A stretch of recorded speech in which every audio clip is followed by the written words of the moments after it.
Hello guys! Hello Aries! Welcome dito sa aking channel, Kapalaran 888. Welcome guys!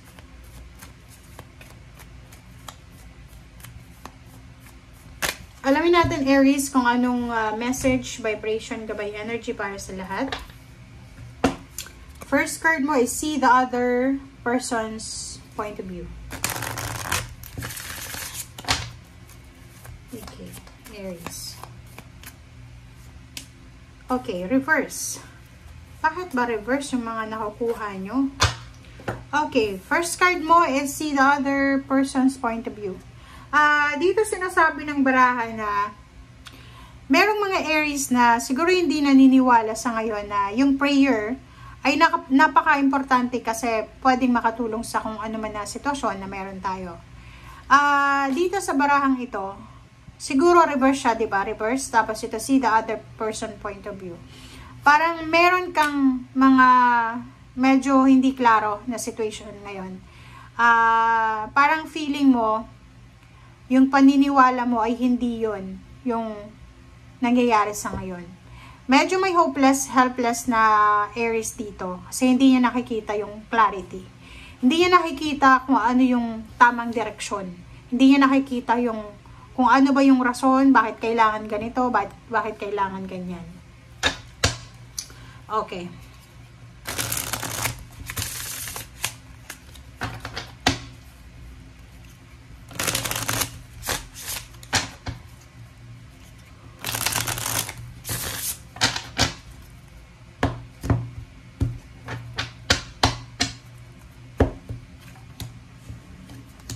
Okay, first two cards tayo sa third deck, Queen of Cups and King of Cups. So, this is masculine and feminine energy ng Cups.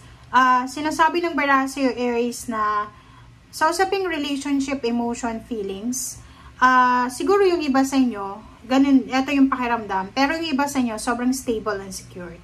Okay? So, nasan ka ba dito?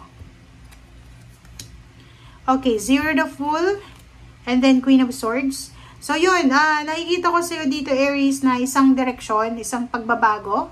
Bagong direksyon siya, bagong linya, bagong pathway, bagong journey ang posibleng tinatahak mo sa ngayon. So, meron kang kaba, meron kang nararamdaman na uncertainty. Pero, sinasabi ng baraha na ituloy mo lang, okay? Sundin mo lang yung pathway na ito ng pagbabago.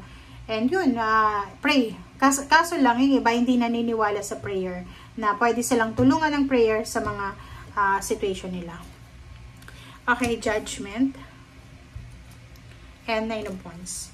So, nakikita ko sa'yo dito na isang desisyon ang posibleng gusto mong gawin kasi pagod na pagod ka na sa situation na meron ka. Parang yung nakikita natin dito ay isang desisyon tungkol sa pera, tungkol sa trabaho, tungkol sa negosyo, or tungkol sa relationship. Ang desisyon na to ay napaka-importante kasi yung journey na tinatahak mo sa ngayon sa pagbabago na to eh. Tapos, may darating na isang sitwasyon na kailangan mong mag-desisyon kasi nga walang nangyayari. Parang ganon. So, it's a temptation siya. Diba? Yung desisyon na to. So, kailangan mo mag-ingat. Mag-iingat ka, Aries, sa decision making na gagawin mo. Next card natin is the High Priestess and Four of Pentacles. Yun. Makinig ka sa sinasabi ng iyong intuition. Makinig ka sa sinasabi ng iyong baraha. Yung Four of Pentacles, kailangan mong i-manage yung iyong finances ng maayos. Yung Four of Pentacles, sinasabi sa'yo na kailangan nating magtipid.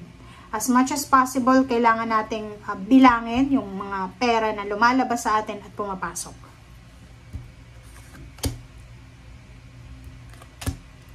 Okay, next card is Four of Cups.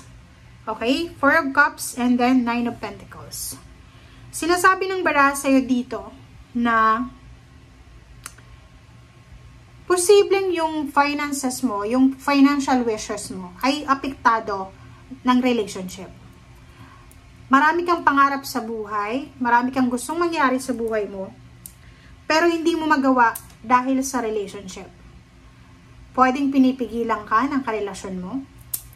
Or pwedeng yung karelasyon mo ay silosa. Or pwedeng yung relationship mo na to, siya yung sagabal sa pag-asenso mo. Yun, kung ikaw yun. Okay?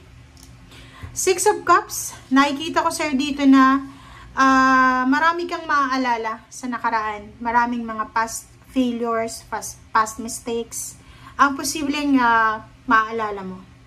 Nine of Cups, sinasabi ng baraha sa'yo dito na masasaya, malulungkot na alaala ng nakaraan with your family, with your loved ones, with friends, ang posibleng maaalala mo. Seven of Pentacles, sinasabi ng baraha sa'yo dito na yung kasalukuyan mong estado or situation sa pera ay apektado ng mga past reminiscence mo na to. Ibig sabihin, kaya hindi ka masyadong makausad ng mabilis kasi apektado pa rin yung current situation mo ng past mo. Ano yung ibig sabihin? Hindi ka makamove on sa past mo. Okay? Hindi ka makamove on. Dapat pakawalan mo na yung past mo kasi meron ditong Zero the Fool eh. May Zero the Fool tsaka Queen of Swords na sinasabi sa'yo na kailangan mo ng magdesisyon. Plus 9 of Judgment and then 9 of Wands. Okay? Nakakapagod yung sitwasyon mo dati, diba? So, ngayon, sinasabi ng baraha, binibigyan ka ng universe ng pagkakataon na makapagsimula ng bagong buhay. If dati yung relationship mo ay sobrang toxic, sobrang nakakasakal, sobrang poisonous yun sa'yo, ngayon, binibigyan ka ng pagkakataon ng universe na makapagsimula. So, grab the opportunity. Okay?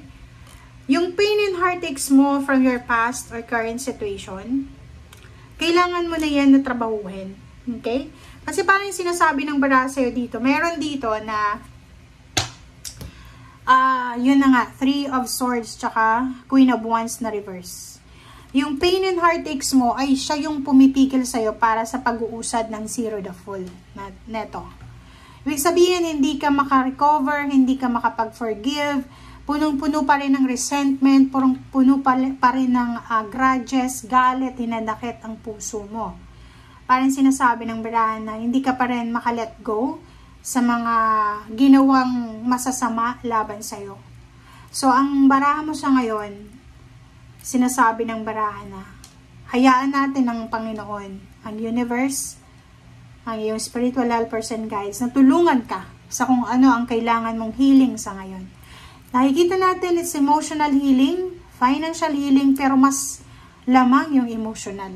Feeling betrayed ka eh. 'Di ba? Parang ang pakiramdam mo sa ngayon, niloko ka, in-scam ka, trinador ka ng mga tao sa past mo. Ng kaibigan, kapamilya. Kaya hindi ka makamove on. Pero kung ako sa'yo, kailangan mo nang lumabas dyan sa comfort zone mo na yan. Kailangan mo nang umalis dyan. Hindi yan yung lugar, hindi yan yung sitwasyon na para sa'yo. Okay? Thank you guys. Bye!